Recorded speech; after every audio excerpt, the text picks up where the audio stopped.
Brian Moser, Dexter's long-lost brother. On the TV show, his fate was sealed almost as soon as we met him. But in Jeff Lindsay's original novels, Brian's story took a shocking turn the show never dared to touch. Because while Showtime closed his arc in Season 1, the books kept him alive. And that single decision changed everything about Dexter's world. So why did the show kill him off? And what does the real Brian reveal about Dexter's darkness? That's what we're uncovering today. On TV, we meet Brian as the ice truck killer, a mysterious figure stalking Miami. For an entire season, he plays a cat-and-mouse game with Dexter, leaving blood-drained bodies posed like gruesome art. The tension builds until the finale, when the big reveal comes. The ice truck killer is actually Dexter's biological brother, separated from him after their childhood trauma in that infamous shipping container. It's one of the show's most powerful twists. Two brothers shaped by the same horror, one raised with Harry's code, the other left to his own impulses. And in that final showdown, Dexter has to make an impossible choice. Side with Brian, who offers him freedom from the code, or remain loyal to Deborah and the life Harry gave him. Dexter chooses Deb, killing Brian and closing the season with a dark but decisive end. The TV show tied things up neatly. It gave viewers closure and set the tone for Dexter's struggle as a lone wolf. But the novels, they took the opposite route. In Jeff Lindsay's first book, Darkly Dreaming Dexter, Brian is also revealed as Dexter's brother and the ice truck killer. But here's the twist. Dexter doesn't kill him. Instead, he lets Brian live. That decision radically shifts everything we thought we knew about Dexter. In the books, Brian isn't written off after one appearance. He comes back. He lingers in Dexter's world like a ghost that won't fade. And more importantly, he becomes a living reflection of what Dexter could be without Harry's code. Where the show painted Brian as a tragic but doomed villain, the novels treated him as a recurring force. He's chaotic, manipulative, and dangerously charming. But he's also loyal to Dexter in a twisted way. Their bond isn't broken in a single moment. Instead, it stretches on across the novels, creating a tension that the show never explored. Think about what that means. On screen, Dexter is haunted by Harry's lessons, constantly fighting his urges alone. In the books, Brian is always there, pulling him toward the darker side. It's not just Dexter versus his code anymore. It's Dexter versus his brother, a brother who embraces the monster within. This completely changes how we see Dexter. In the show, killing Brian proved Dexter's loyalty to Deborah, to family, and to the idea that maybe he could fit into normal life. But in the books, sparing Brian proves the opposite. It shows that deep down, Dexter's loyalty might belong more to his darkness than to his humanity. The differences don't stop there. On TV, Brian's death left Deborah traumatized but ultimately closer to Dexter, even if she never knew the whole truth. In the novels, Brian's survival complicates Dexter's relationship with Deborah in ways Showtime never dared to touch. Imagine Deborah's fiery personality clashing with a brother she doesn't know exists, one who shares her blood, but not her values. That constant tension adds layers to the story that casual fans of the show never saw. So why did Showtime cut his arc so short? Part of it comes down to storytelling structure. Season 1 of Dexter was based loosely on Darkly Dreaming Dexter, but the writers wanted a clean ending that would hook new viewers without leaving too many loose threads. Killing Brian gave the season a powerful finale and freed the show to explore new villains in later seasons. From a TV perspective, it made sense. But from a character perspective, it robbed fans of one of the most fascinating dynamics in the entire Dexter universe.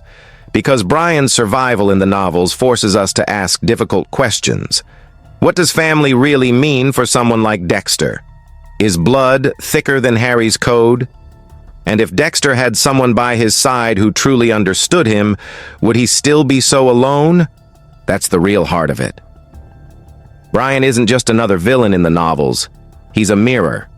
He shows us what Dexter could have become if Harry never taught him the code. And that mirror makes Book Dexter colder, darker, and far more dangerous. Now let's push this to its climax. Imagine if Showtime had kept Brian alive. Imagine a world where Dexter wasn't the lone predator pretending to be normal, but half of a brotherly duo bound by blood and murder. The show gave us closure. The books gave us chaos. Which is more true to Dexter's nature? On TV, Dexter killed his brother and moved forward with his secret double life. But in the novels, Brian lingers like a shadow. He doesn't just test Dexter's morality, he destroys the illusion that Dexter is truly different from other killers. Without Harry's code, Dexter is Brian. And that's what makes the novels so haunting. Personally, I think keeping Brian alive makes Dexter's story far more compelling. It reminds us that Dexter isn't just a quirky anti-hero who happens to kill bad guys. He's a monster walking a tightrope, always one step away from falling into the abyss. Brian is that abyss, whispering to him, daring him to let go. And that's a side of Dexter the TV audience never fully saw. So here's the question for you. Which version do you prefer? The clean break of the show, where Dexter chooses Deborah over darkness, or the haunting reminder in the books, where his brother lives on as proof that family ties can drag us into hell? Drop your thoughts below, because I want to know. Do you think Showtime made the right call, or did they rob us of one of Dexter's greatest storylines? If you're still watching, drop Book Brian in the comments so I know who the real fans are. And if you want more deep dives into the hidden side of Dexter, don't forget to like this video, subscribe, and check out the other breakdowns on the channel. Thanks for watching. And remember, in Dexter's world, family isn't always a blessing. Sometimes it's the curse that defines you. Let's start at the beginning. Jeff Lindsay's first novel, Darkly Dreaming Dexter, came out in 2004 and introduced the world to a serial killer who hunts other killers. Showtime bought the rights and turned it into what we now know as Dexter's first season. For a while, the overlap was almost one-to-one. We got the ice truck killer arc, we got Dexter's cold inner narration, we saw Deborah Morgan written as a tough but vulnerable cop trying to find her place in the department. Season 1 pulled heavily from Lindsay's book, enough that fans assumed this was the blueprint for the whole series. But after that, everything split. Showtime's Season 2 was nothing like Jeff Lindsay's second book, Dearly Devoted Dexter. The show went in a completely different direction. Instead of picking up the Dr. Danko storyline from the novels, which featured a grotesque torturer who dismembered victims in disturbing ways, the show gave us a season centered on James Doakes closing in on Dexter and Lila stirring chaos in his personal life. Same characters, completely different arcs. So why did Showtime ditch the novels so quickly? The answer comes down to 3 big reasons. First, creative freedom. The writers didn't want to be locked into Jeff Lindsay's world. Dearly Devoted Dexter introduced Dr. Danko, a villain so grotesque and surreal that it would have been almost impossible to adapt for mainstream TV. He mutilated his victims in ways that pushed even horror boundaries. Showtime's creative team decided they could tell better stories if they used the books as inspiration rather than gospel. That's why Season 2 focused more on Dexter being hunted himself, flipping the script and putting pressure on his double life.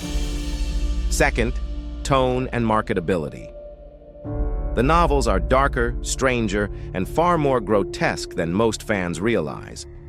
Book Dexter is a colder, more detached figure who sometimes feels like a monster even to the reader. He's less human than Michael C. Hall's portrayal. And while that works in print, television needs relatability.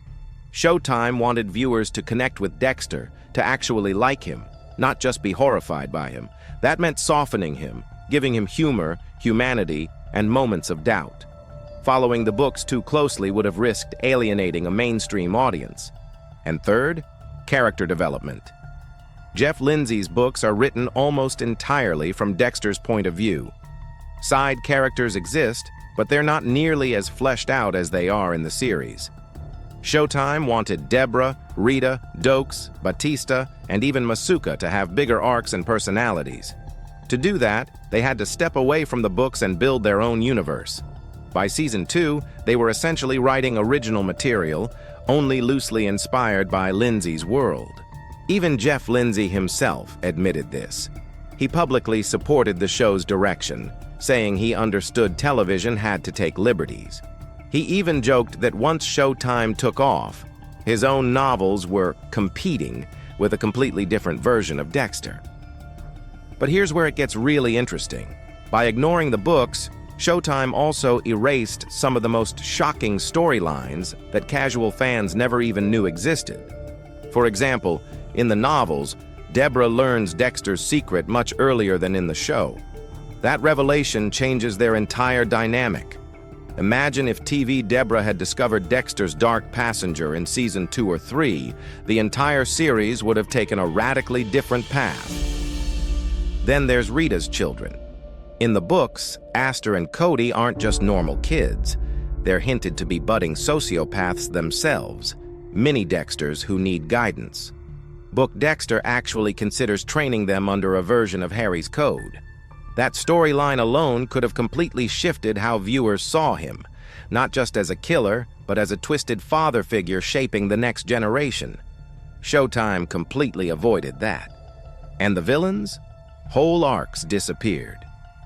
Beyond Dr. Danko, the novels introduced enemies and scenarios Showtime never touched. Some were darker, some more surreal, but all of them added to the idea that Book Dexter lived in a world much stranger than what Showtime was willing to show. Most importantly, Book Dexter himself is different. He's colder, less humanized, more alien in how he relates to people. Michael C. Hall's Dexter was written to be someone we could root for, a broken man we wanted to see survive. But Lindsay's Dexter was far less sympathetic. He's more predator than person. Fans who only watched the series never saw that version. And that raises the big question. Would Showtime's Dexter have been better, or maybe even too dark, if they had stuck closer to the novels? Some argue the show benefited from branching out, creating legendary arcs like the Trinity Killer that weren't in the books at all. Others feel like the novels had rawer, more daring material that TV viewers were robbed of. In the end, Showtime ditched half the Dexter novels because they needed freedom, accessibility, and a version of the character that audiences could live with week after week. But the books still stand as a parallel universe, a darker, stranger Dexter that many fans will never see unless they pick them up. And here's the craziest part. The ending of the Dexter novels is nothing like the TV series or New Blood. Jeff Lindsay wrapped up his story in a completely different way, one that would have shocked every Showtime fan if it had been adapted. But that's a story for another video. So now I'll ask you, would you have wanted Showtime to stick closer to Jeff Lindsay's vision, or do you prefer the version we got on TV? Let me know in the comments. And if you're still watching, drop Book Dexter in the comments so I know you're one of the real fans. You think you know Dexter Morgan from the TV show? But the Dexter in Jeff Lindsay's novels, he's far darker, colder, and less human than Showtime ever dared to show. And the differences are so extreme that once you see them, you'll realize the TV version almost feels like a completely different man. On television, Michael C. Hall brought Dexter to life with wit, sarcasm, and even flashes of humanity. He cracked dry jokes in voiceovers, wrestled with guilt, and slowly evolved into someone audiences could weirdly root for. But in the books, Dexter isn't someone you'd want to root for at all. He's not conflicted. He's not struggling with morality. He's a predator, a sociopath who describes murder in a detached, clinical way as if he's writing a manual. And that's the first big difference between Book Dexter and TV Dexter. Book Dexter doesn't care about people. Not really. His inner voice isn't witty or self-deprecating. It's cold, emotionless, and even cruel. Where TV Dexter often tried to convince himself he was normal, Book Dexter openly admits he's not. He doesn't even pretend. That layer of charm we saw on Showtime, that was a mask created for television audiences who needed a reason to follow him week after week. Without it, the real Dexter in Jeff Lindsay's novels is almost alien. Take his relationship with Deborah. On the show, Deb is his anchor, emotional, messy, loyal, and deeply connected to her brother. In fact, her love for Dexter becomes one of the most important arcs in the series. But in the books, their relationship is awkward and distant. He doesn't feel the same emotional bond. He helps her because it benefits his cover, not because he loves her. To him, Deb is just another human in his orbit, not the person he can't live without. For fans who only know the TV show, that's a shocking change. And then, there's Rita. In the early seasons of the show, Dexter starts out seeing Rita as cover, someone safe and damaged enough not to notice his own secrets. But as time goes on, TV Dexter begins to genuinely care for her. He connects with her kids. He even starts to think of himself as a father. Those moments humanize him. They make us feel like maybe, just maybe, there's something good inside him worth saving. But Book Dexter never gets there. His relationship with Rita remains cold and utilitarian. He uses her as a disguise, a shield to make him look normal. But there's no real emotional growth. He doesn't care for her children in any meaningful way. In fact, he describes them almost like props. Where TV Dexter tried to convince audiences that he was more than a monster, Book Dexter proves over and over again that he's exactly that. And then, there's the infamous Dark Passenger. On the show, the Dark Passenger is symbolic. It's the voice of his urges, his impulses, the thing Harry's code was designed to control. But in the books, the Dark Passenger is something else entirely. It's almost supernatural, described as a literal presence that guides him, speaks to him, and sometimes even controls him. Fans who only know the show would never expect that. Showtime kept Dexter grounded in psychology, but Jeff Lindsay made him feel almost possessed. That's how otherworldly his darkness really was in the novels. So why did Showtime change all of this? The answer is simple: relatability. Book Dexter was too cold, too inhuman, to keep mainstream audiences engaged for 8 seasons. Television needs someone you can laugh with, feel for, and ultimately root for, no matter how flawed. That's why we got Dexter the anti-hero instead of Dexter the pure predator. And it worked. People loved TV Dexter. They debated whether he could be redeemed, whether he was a hero or villain. But those same debates don't exist in the books. There, Dexter is never painted as redeemable. He's a killer first and always. And when you really think about it, that makes Book Dexter terrifying in a way the show never could be. Because he isn't hiding behind guilt or love or family. He isn't broken. He isn't battling himself. He's simply doing what predators do, hunting. And the most chilling part? He doesn't see anything wrong with it. Take some of his descriptions of murder. In the novels, he talks about killing with a cold, methodical detail, like he's describing how to fix a car engine. There's no hesitation, no emotional fallout, no guilt, just clinical precision. Compare that to the show, where Dexter often spirals emotionally, panics when people get close to his secret, and wrestles with whether he can live a normal life. That conflict is what drove the TV series. But the novels strip that away and leave us with a predator who doesn't care. So which version is the real Dexter Morgan? That depends on what you think Jeff Lindsay intended. The novels give us the raw, unfiltered version, a killer who happens to look human but doesn't feel human. The TV show gave us an anti-hero, someone who could wrestle with morality, build relationships, and trick us into caring about him. Both are fascinating. Both work in their own way, but only one is truly terrifying. And that's the point. Showtime gave us a Dexter we could fall in love with. Jeff Lindsay gave us the monster hiding beneath that mask, the one who doesn't want your sympathy, your love, or your forgiveness. Just your silence while he sharpens his knife. So tell me, do you prefer the charming, conflicted Dexter from television or the ruthless alien version from the novels? Drop your answer in the comments, because I want to know which one you think is the real Dexter Morgan. And if you enjoyed this breakdown, hit that like button and subscribe for more deep dives into the Dexter universe. Because one thing's for sure, the Dexter you saw on TV wasn't the whole story. You think you know Deborah Morgan from the TV show, but the Deborah in Jeff Lindsay's novels, she's almost unrecognizable. The differences between Book Deb and TV Deb are so shocking that fans who only watched the series never saw the real Deborah Morgan hiding in plain sight. Because in the novels, Deborah is a completely different character. She swears like a sailor, she's impulsive, and her relationship with Dexter takes turns that the show never dared to touch. Her personality, her career, even her emotional role in the story all shifted when Showtime brought her to the screen. The result is that casual fans think they know her, but they don't. So let's pull back the curtain and look at the Deborah Morgan that the show never gave us. And by the end, you'll realize you've only ever seen half of who Deborah really was. In the show, Jennifer Carpenter brought Deborah to life with this mix of toughness and vulnerability. She's foul-mouthed, yes, but she's also endearing, wounded, insecure, but ultimately driven by a desperate need to prove herself. But in Jeff Lindsay's books, Deborah's personality goes to extremes. She's much harsher, less polished, and nowhere near as sympathetic.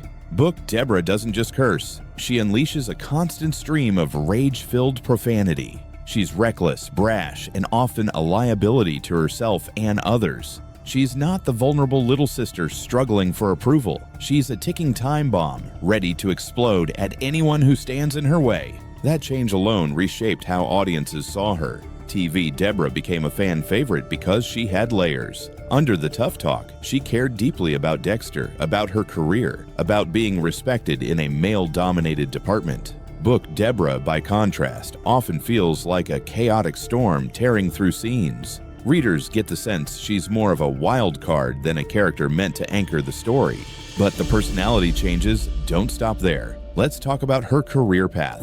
In the TV show, Deborah's arc is one of ambition and progression. She starts as a vice cop working the streets and slowly climbs her way up, eventually earning a spot as detective and even reaching the rank of lieutenant. Her rise through the ranks gives her story a sense of growth, of fighting against the odds and winning. It also allowed the show to use her career as a source of tension. Each promotion brought her closer to Dexter's secret, raising the stakes every season. But in the books, Deborah never gets that clean upward trajectory. Her career is messy, filled with setbacks, clashes with authority, and missed opportunities. She doesn't get the spotlight the way TV Deb does. In fact, her struggles highlight just how much the novels keep her in the background compared to Dexter. She's not the professional climbing the ladder. She's constantly overlooked, constantly fighting, and never truly in control. That choice by Jeff Lindsay gave Book Deborah a raw authenticity, but it also meant she wasn't as central to Dexter's journey. She was there, yes, but she wasn't the heart of the story. Showtime flipped that completely. They took Deborah from the sidelines and turned her into Dexter's emotional anchor, the one person whose opinion truly mattered. And this brings us to the biggest difference of all, her relationship with Dexter. In the books, Deborah respects her brother, but their bond doesn't carry the same intensity as in the show. She never suspects his darkness in the same layered way. Dexter, for her, is a useful ally, a trusted forensic expert, but she's not constantly orbiting around him, not wrestling with suspicion and loyalty in the way TV Deb does. In the show, that relationship becomes the beating heart of the story. Deborah's love, her suspicion, her horror, and her ultimate discovery of Dexter's true nature drive the later seasons. In fact, some would argue that Deborah's arc is the real tragedy of the series. Even more than Dexter's, she goes from loyal sister to conflicted cop to a woman broken by the weight of her brother's secret.